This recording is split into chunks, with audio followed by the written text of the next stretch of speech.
আজ আমরা কোথায় গেছিলাম সেটা দেখতে গেলে পুরো ব্লগটা ওয়াচ করতে হবে। ট্রেনে উঠে কেউ সিঙ্গারা খায়? সিঙ্গারা খায় কেউ? এগুলো তো বেশি টেস্ট।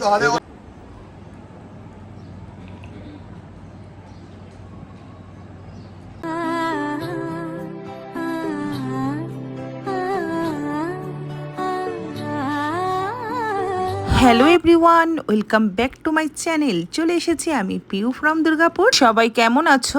আশা করছি সকলেই ভালো আছো। গুড মর্নিং সবাইকে। দেখো সকাল সকাল আমরা কিন্তু বেরিয়ে পড়েছি কাজের উদ্দেশ্যে। কোথায় যাচ্ছি ব্লগটা পুরো দেখলেই বুঝতে পারবে।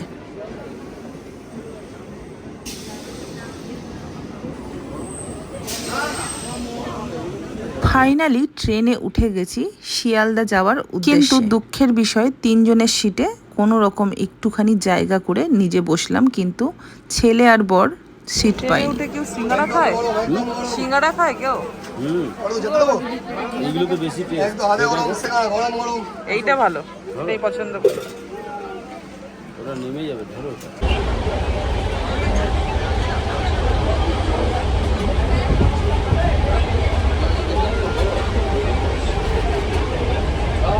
আমি তো মা, ছেলে দাঁড়িয়ে আছে আর আমি বসে আছি। আমার একটুও ভাল লাগছিল না, তাই ছেলেকে বললাম তুই বস, আমি একটু দাঁড়াই। ড্যামটা বন্ধ হলে হবে।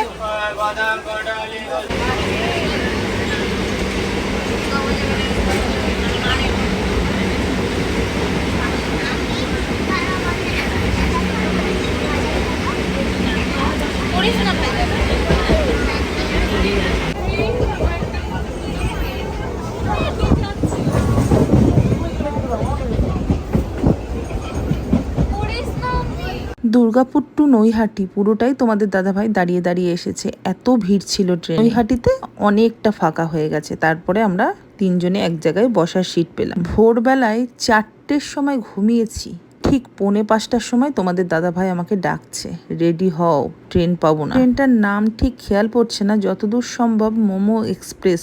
6:20 না কটাতে বেশ থাকে, ওই ট্রেনটাই ধরেছি। তবে সকালবেলা যেহেতু ঘুমিয়ে আবার সকালেই উঠতে হয়েছে, সেহেতু শরীরে একদম এনার্জি পাচ্ছিলাম না। শুনলে তোমরা হাসবে, আসার সময় মাথাটাও পর্যন্ত আঁচড়ায়নি, রেডি হওয়া তো দূরের। কোনো রকম চুড়িদারটা পরেছি, কানেরটা পরেছি, লিপস্টিকটাও প্ল্যাটফর্মে এসে পড়লাম। মাথাটা ভীষণ ধরে গেছিল, তাই ছেলে আর আমি একটু কফি নিয়ে নিলাম।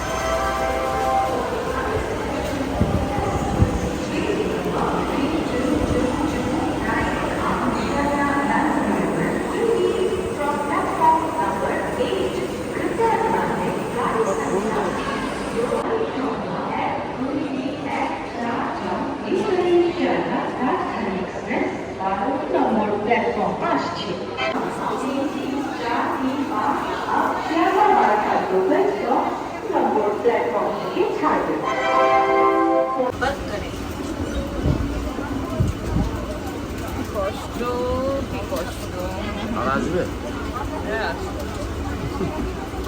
কর্মক্ষেত্রে আসতেই হবে, কষ্ট হলেও আসতে হবে একদম। কি বলছিস তুই? হ্যাঁ, তুই আসবি না? 2 ঘন্টা ঘোরার মতো দাঁড়ালো ওই ট্রেন। হ্যাঁ, বললাম যে বস প্রথম থেকে আমার পা ব্যথা করছে না। তুই আমাকে একটা কথা বল, তুই দাঁড়িয়ে তোর বেশি থাকান হয়েছে না ওখানে বসে বেশি থাকান হয়েছে? যে জায়গাটা আমি বসে, আমাকে বল ওই কথাটা আগে, যে দাঁড়িয়ে বেশি থাকান হয়েছিল না বসে বেশি থাকান হয়েছিল? হ্যাঁ, ওই জায়গাটা এইটুকু তো, সে খুব কষ্ট হচ্ছিল। সে তো নিশ্চয়ই না, এটা অ্যাডজাস্ট করতে শিখতে হবে, তাই আমরাও তো করছি অ্যাডজাস্ট। কোনো অসুবিধা নেই, আসতে পারবি না বাবা? এ বাবা, এ তো সুখী ছেলে, সুখী। হ্যাঁ, না না, 4 চাকা না, এটা ঠিক আছে, এটাই ঠিক আছে বাবা। সবসময় 4 চাকা খুঁজে রেখে পাওয়ার ব্যাংক লাগাবি আর চলে যাবি। শুধু মোবাইলে চার্জ থাকা দরকার আছে।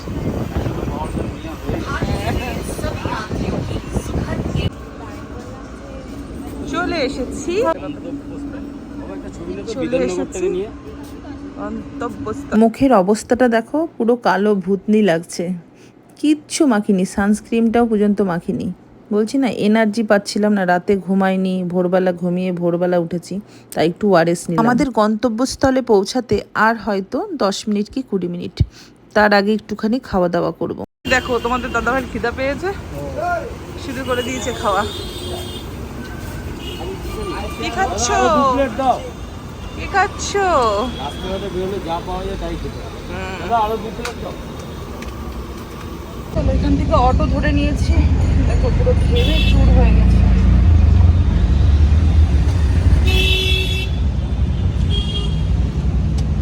অটোতে ভাড়া চেয়েছে জানো কত করে?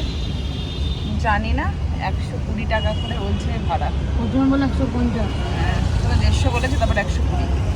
তারপরে যেখানে যাব সেখানে ম্যাডামকে জিজ্ঞেস করলাম যেখান থেকে কি 120 টাকা ভাড়া? বলছে একদম না, তুমি সোজা বাসে ওঠো, চলে আসো। বলছি যে নতুন দেখেছে তার জন্য ওরকম চেয়েছে। ফাইনালি চলে এসেছি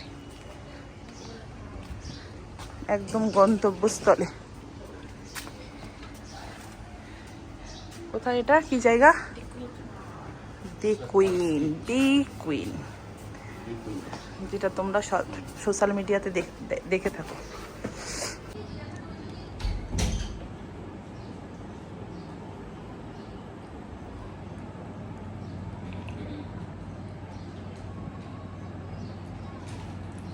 প্রায় ঘন্টাখানিক আমরা অপেক্ষা করেছি দিদির জন্য।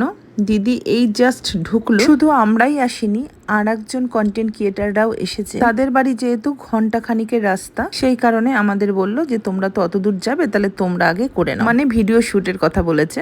তো যাই হোক, এদিকে দেখো ভিডিও শুট কিন্তু স্টার্ট হয়ে গেল। একটু দরকার থাকে বলে কোনো দরকার নেই। তুমি তো ওরকম। আজকে খুশির খবর, মনিটাইজেশন অন ইউটিউবে। বাবা, দেখি মুখটা, দেখি। কাজ কমপ্লিট হয়ে গেছে, এবার যাব হচ্ছে একটু খেতে, খাওয়া দাওয়া করে তারপরে বাস ধরবো। হ্যাঁ, এইখানে থাকেন? আচ্ছা আচ্ছা। তোমাদের বাড়ি এখানে? আসুন দিদিরা দেখুন, এসে আমি হোটেলের মধ্যে খেতে দেখা হলো দিদিদের সাথে, একটা দিদির ছেলে আশীর্বাদ করে ভালো লাগে। তুমি খেতে এসেছো? ফাইনালি চলে এসেছি শিয়ালদাতে। তোমাদের দাদা ভাই গেল ছেলে জল পিপাসা পেয়েছে, জল আনতে। এবার কিছুক্ষণ একটু অপেক্ষা করে ইন্টারসিটিতে করে বাড়ি ফিরে যাব।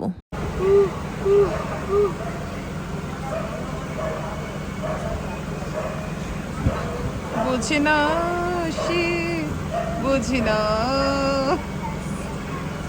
আমার ছেলে কি করবে বুঝতে পারছে না গরমের মধ্যে। এখনো গাড়ি ছাড়তে 10 মিনিট দেরি আছে, ওর জন্য চোখে জল নিচ্ছে।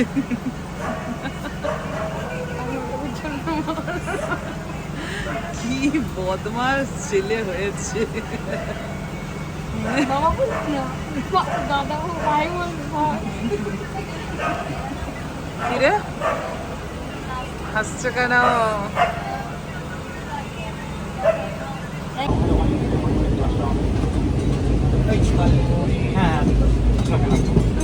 এই দেখো, এই যে উপরের জানলার এটা দেখছো, এটা হঠাৎ করে লক করা ছিল না, পড়লো, পড়ে আমার হাতটা গেছে ফুলে একদম।